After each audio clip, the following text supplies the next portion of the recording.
To our next topic, and for nearly 3 million adult Australians who smoke, many are, as we know, resolving to stub out their cigarettes and give up a habit that has been expensive, dirty and dangerous for a long time.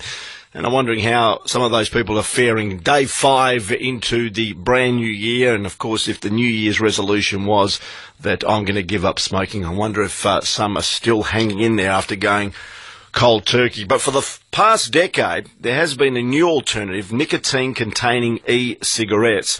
And that's what we want to talk to Terry Barnes, the political consultant and former Abbott staffer in the Howard government about. Terry, thanks for your time. G'day, Peter. There seems to be this outlook that nicotine-containing e-cigarettes have to go. They are something that needs to go, like the person that has been smoking tobacco for a long time needs to give up as well. Well, actually, it's not a question of nicotine-containing e-cigarettes having to go. It's that they haven't even come in the first place. In Australia, they're actually illegal. You cannot get nicotine legally in any form except in nicotine patches and gum as the only real exceptions, except unless the official definition is tobacco prepared and packed for smoking. In other words, you're a good old-fashioned traditional cigarette. So if you want to give up smoking and going down the e-cigarette route, it actually isn't available to you. You can have the e-cigarette without the nicotine. That's legal, but you can't have it with nicotine. And so if you do need to get your nicotine fix as a part of giving up your smoking habit, don't look for e-cigarettes in Australia for the time being, at least. Where has been the major stumbling block then? Well, basically, I think it's the stumbling block is still two things. One, that regulation, defining tobacco as prepared and packed for smoking and guaranteeing cigarettes are the only legal way you can get access to nicotine is a real problem. But the other side of it is there is a bit of a mindset against e-cigarettes. Maybe it's the name, maybe it's something else. But the public health lobby, the medical lobby, including the AMA, I should say, and state and federal governments on the whole, very much got a downer on them. They would rather ban first and ask questions later, whereas in Europe and the UK, it's going the other way. They're saying anything that could reduce the risk from tobacco smoking is a good thing.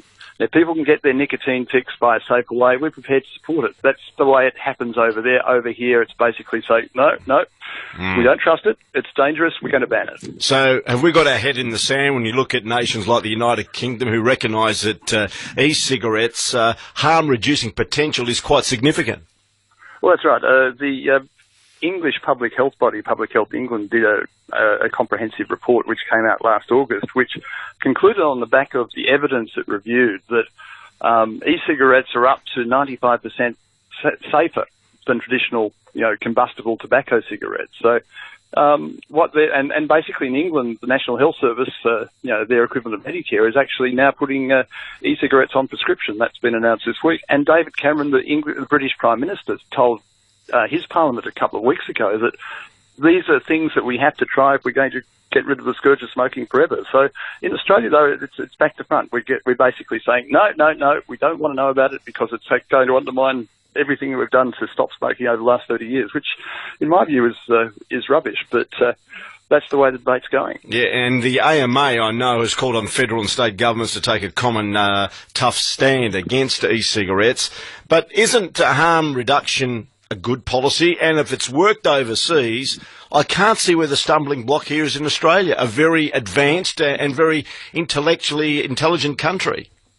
Well, that's right. Harm reduction is a great policy. I think when we talk about public health and protecting people from health risks, anything that reduces those risks and reduces those harm is something we should give a go to. And if it's not the case that the evidence is still not all there, why can't we go the way that the British are going and say, look, we'll give it the benefit of the doubt until we know more, as opposed to the Australian way, which states, and actually Western Australia is probably one of the most anti-states in this area. And your Health Minister, Kim Hames, has very strong views on it.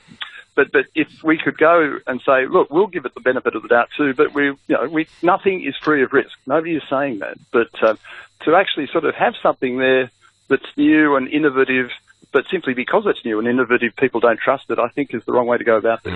Is it worth giving it a trial, in your opinion? Well, in my sense, yes. In my opinion, I think it's well worth giving it a try. But I think it has to be done under proper medical and scientific supervision so that we make sure that there are no unintended consequences or unintended harm. But it still comes down, Peter, to the point that do you go for reducing harm now, or do you wait years and years and years and let people run the risk of smoking-related diseases and death and not give them an alternative? I'd like to hear from actual smokers who would welcome, of course, the e-cigarette debate. They've tried everything under the sun, haven't been able to shake the normal tobacco addiction. It'd be very interesting to see what listeners have to say. Terry, thanks for joining us here on the program this afternoon. Thanks, Peter, for asking me. Terry Barnes, the political consultant and former Abbott staffer in the Howard government about e-cigarettes. As he mentioned, yet to surface here in Australia, and there seems to be a very much a rearguard stance in relation to the WA government. Your thoughts on that? More than welcome. 9221 882 or 19 999 677. Love to hear from you on Drive. Of course, all our callers go into the draw for that $1,000 David Smith wardrobe. We'll draw it. Of course, all the David Smith collection available from Tony Barlow Menswear. Jump into one of the Tony Barlow Menswear stores and check out the David Smith collection. You'll be very surprised. And what we'll do, we'll draw the winner on Friday, and they'll be the lucky recipient of a $1,000 wardrobe. It's terrific.